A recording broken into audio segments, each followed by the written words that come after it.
Assalamualaikum warahmatullahi wabarakatuh. Kami dari kelompok 3 akan membawakan materi gerak rotasi, keseimbangan, pemberian gerak pada objek yang meliputi sifat-sifat gaya, pengungkit, keseimbangan, sifat penggunaan gaya, pola-pola gerak sendi, prinsip pemberian gerakan. Di sini kami beranggotakan 4 orang. Yang pertama Muhammad Dian Pambudi, yang kedua Sahrul Rizky Prasetyo, saya sendiri Felix Sanda, dan Muhammad Irfan Bajan Hasan. Oke, kita masuk ke materi yang disampaikan oleh pemateri. Monggo. Yang pertama adalah konsep gaya. Gaya adalah dorongan atau tarikan yang diberikan pada suatu benda untuk melakukan suatu gaya. Untuk melakukan suatu gaya dibutuhkan tenaga. Gaya dan tenaga mempunyai arti yang tidak sama, namun keduanya saling berhubungan. Gaya tidak dapat dilihat, tetapi pengaruhnya dapat dirasakan. Selanjutnya ada sifat-sifat gaya. Yang pertama, gaya dapat mengubah bentuk suatu benda. Yang kedua, gaya dapat mengubah kedudukan suatu benda. Yang ketiga, gaya dapat mengubah arah gerak suatu benda. Yang keempat, gaya tarik-menarik antara molekul-molekul yang berlainan disebut adhesi. Yang kelima, gaya tarik-menarik antara molekul-molekul yang sama disebut kohesi. Yang selanjutnya faktor-faktor yang mempengaruhi gaya. Adanya gravitasi bumi, buah mangga yang jatuh sendiri dari pohonnya. Jatuhnya buah mangga tersebut merupakan akibat adanya gaya tarik bumi yang disebut gravitasi. Yang kedua, dorongan atau tarikan. Ember yang terikat dengan tali yang ada di sumur tidak dapat bergerak ke atas apabila tidak ditarik. Yang selanjutnya adalah jenis-jenis gaya. Yang pertama adalah gaya otot. Sesuai dengan namanya, gaya otot adalah jenis gaya yang dilakukan oleh makhluk hidup yang mempunyai otot. Yang kedua adalah gaya gesek. Gaya gesek adalah gaya yang arahnya selalu berlawanan dengan arah gerak benda atau arah gaya luar. Yang selanjutnya, next, gaya magnet. Gaya magnet yaitu gaya pada magnet yang mampu menarik benda-benda tertentu. Benda yang mampu ditarik oleh magnet disebut benda magnetis. Selanjutnya ada pengungkit.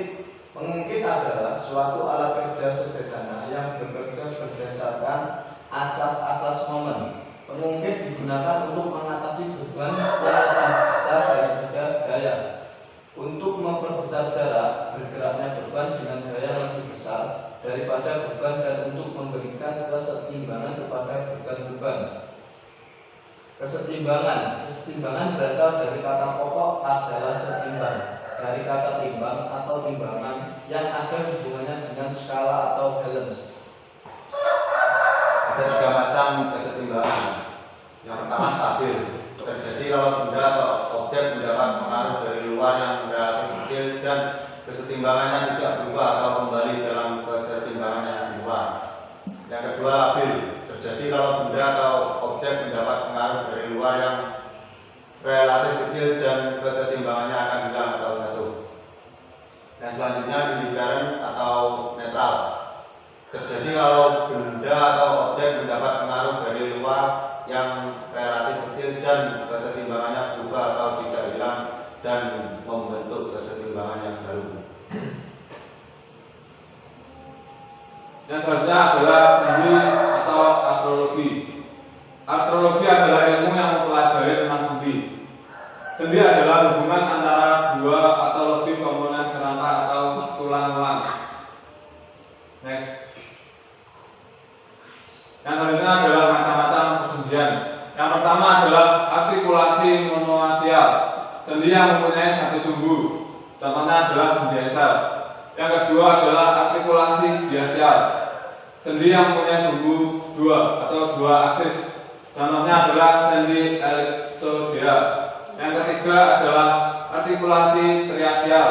Sendi yang mempunyai sumbu 3 atau 3 aksis. Contohnya adalah sendi globoidea. Selanjutnya prinsip pemberian gerak. Gerakan pada sendi jari-jari. 1. Disusun oleh tulang metakarpal dan palang. 2. Gerakan fleksi dan ekstensi. 3. Gerakan fleksi. Otot yang bekerja utama adalah kelompok otot flexor. 4. Gerakan ekstensi. Kelompok otot yang bekerja utama adalah kelompok otot ekstensor. Yang B, gerakan persendian tangan. 1. Persendian tangan disusun oleh tulang karpal, radius, dan ulna. Yang kedua, gerakan fleksi dan ekstensi. Yang ketiga, menggunakan gerakan fleksi adalah peran utama otot flexor sebagai agonis, sedangkan otot ekstensor sebagai antagonis. Yang keempat, menggerakkan gerakan ekstensi adalah peran utama otot ekstensor sedangkan otot flexor. Mungkin itu tadi yang dapat kami sampaikan. Jika ada salah kata, saya mohon maaf. Terima kasih. Wassalamualaikum warahmatullahi wabarakatuh.